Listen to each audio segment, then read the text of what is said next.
नमन करती हूँ the Bihar teachers history makers मेरा मोबाइल मेरी शिक्षा के इस मंच को। मैं सभी साथी शिक्षकों का भी अभिनंदन करती हूँ जो इस मंच से जुड़कर आज के इन प्रतिकूल परिस्थितियों में भी शिक्षा के अलग को जगाए हुए हैं। आइए मैं फिर से अपनी क्लास में आपका स्वागत करती हूँ और क्लास की शुरुआत एक सुविचार से करती हूँ। इंसान की इच्छा शक्ति उसे रंक से राजा बना देती है। आइए हम भी अपनी इच्छा शक्ति को बनाते हुए अपनी ज्ञान में खुद को राजा बनाने की कोशिश करते हैं और अपनी शिक्षा को आगे बढ़ाते हैं, अपनी क्लास की शुरुआत करते हैं। पिछले वीडियो में हमने पुष्पी पादपों में जनन प्रक्रिया के बारे में चर्चा की थी, जिसमें हमने पुष्प के आवश्यक और सहायक अंगों के बारे में पढ़ा था।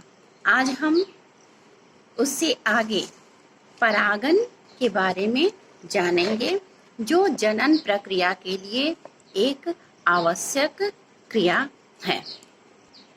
पराग कणों का पराग कोश से निकलकर वर्तिकाग्र तक पहुंचने की जो क्रिया होती है वह परागन कहलाती है। जनन प्रक्रिया के लिए परागन अति महत्वपूर्ण है, क्योंकि इसके बिना जनन की अगली क्रिया, जिसे हम निषेचन कहते हैं, वह संभव नहीं होता है।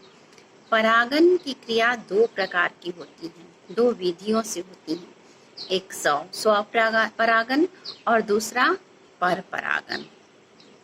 स्वपरागन में एक ही फूल के परागकण उसी फूल के वर्तिकाग्र पर पहुंचते हैं, अर्थात इसमें फूल जो होते हैं उसका उभयलिंगी या द्विलिंगी होना आवश्यक है।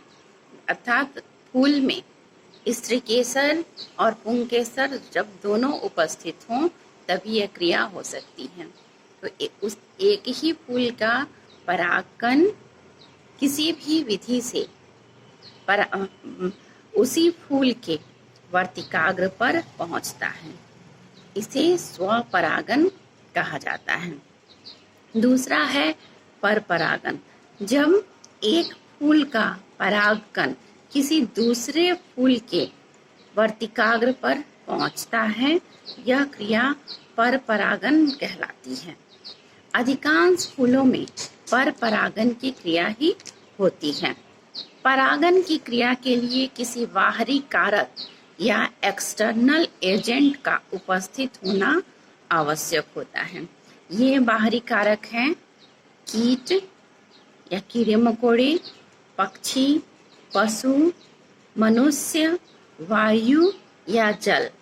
ये सब वह कारक होते हैं जो परागन में मदद करते हैं। इनकी सहायता से परागकण उड़कर या किसी भी तरीके से फूल के स्त्रीकेसर या वर्तिकाग्र पर पहुंचाया जाता है।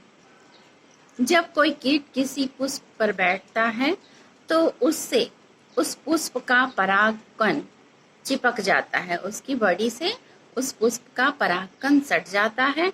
फिर वह कीट अगर दूसरे पुष्प पर जाकर बैठता है तब वह परागकण हो सकता है कि उस दूसरे पुष्प के वर्तिका पर जाकर सट जाए, और तब उस परिस्थिति में परागन होता है और तब इससे निषेचन की क्रिया संभव होती है।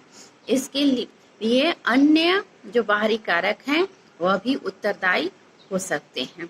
जब किसी जलीय पौधे में परागकण जल में गिर जाता है तो जल से बहकर वह दूसरे फूल की वर्तिका तक पहुंच जाता है। इस तरह हवा के द्वारा भी परागकण उड़कर एक फूल से दूसरे फूल तक पहुंचता है।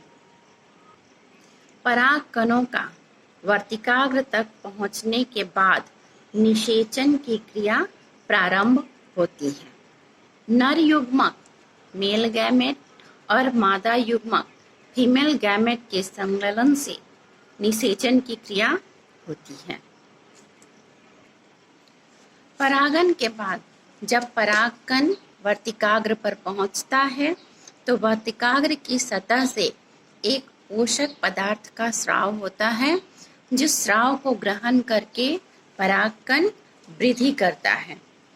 वर्तिकाग्र से एक विशेष प्रकार के रासायनिक पदार्थ का भी स्राव होता है, जिससे एक पराग नलिका का निर्माण होता है।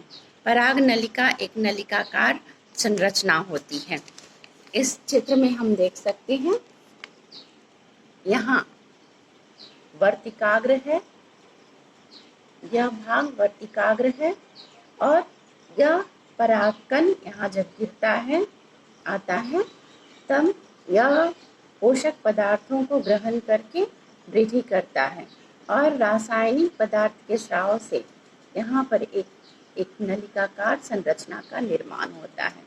यहाँ ऊपर से नीचे की ओर हम देख सकते हैं, इसको पराग नलिका या पॉलन ट्यूब कहा जाता है।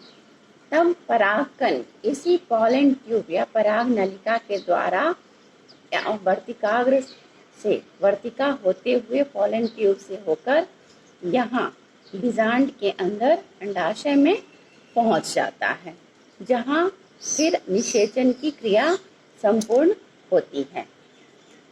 पराग नलिका से होकर नर युग्मक, जो परागकण में नर युग्मक उपस्थित होते हैं, मेल गैमेट, वह बीजांड में पहुंचते हैं और बीजांड में फीमेल गैमेट उपस्थित होता है। वहां नर युग्मक और मादा युग्मक अर्थात फीमेल गैमेट का संगलन होता है, फ्यूजन होता है और यह मिलकर नर युग्मक और मादा युग्मक मिलकर जाइगोट या युग्मनज का निर्माण करते हैं। फिर युग्मनज विभाजित होकर भ्रूण का निर्माण करता है, जो भ्रूण निषेचन के उपरांत अंडाशय फल में विकसित हो जाता है और बीजांड बीजों में विकसित हो जाते हैं। जब निषेचन की क्रिया हो जाती है तब अंडाशय जो होता है वह फल में बदल जाता है और बीजांड जो है वह फल में उपस्थित बीज के रूप में परिवर्तित हो जाता है। इसके बाद पुष्प के सभी भाग जैसे दलपुंज, बाह्य दलपुंज, स्त्री केसर, पुंकेसर सभी मुरझाकर झड़कर नष्ट हो जाते हैं। बाद में फल का बीज अंकुरित होकर जर्मिनेट होकर नए पौधे का निर्माण करता है। इस तरह से फूलों में निषेचन की क्रिया पूर्ण होती है। अब तक के लिए इतना ही, फिर मिलते हैं अगले वीडियो में। धन्यवाद।